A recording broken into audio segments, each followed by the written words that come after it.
Hem klasik, hem pol klasik futbolkalar, göynekler bilan tushadon, xohlasangizlar o'qisha, xohlasangizlar to'ylara, tashkillarga, gündelikka kiyadon. Ko'rib turganingizdek, pol zamoklarimiz kelgan. Svetlarni bir qator ko'rib chiqamiz. Materiallari qalin bo'ladi. Hozirgi salqin pogodalarga to'g'ri keladi. Hozirda siz siniy svetini ko'rib turibsiz. Oranjeviy sveti ko'rib turganingizdek, dahshat bo'lib turadi. Yana svetlarni ko'rib chiqamiz.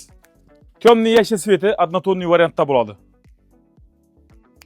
Seri sveti ko'rib turganingizdek, dizayn ham, tuzilishi ham zo'r. Palasali variantdagisi. Yana svetlarni ko'rib chiqamiz. Oq sveti однотонный, xo'shroq bo'lib turadi. Xohlasangizlar shunday zamoklarni ochib, rubashkalaringizni chiqarib, galstuklarni chiqarib qo'ysangizlar bo'ladi. O'qishlar deysizlarmi, to'ylara, tashkillarga, gündelikka kiysizlarmi, hammasini razmerlari bor. M dan 4XL razmerlari bo'ladi. Materiallari qalin, qishki pogodalarga to'g'ri keladi.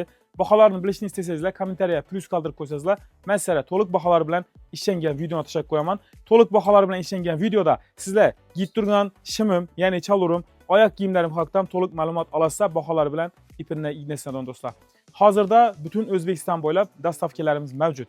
Kral Brand uchun ham vaqt izlanishda sizlarni do'konimizda kutib qolamiz.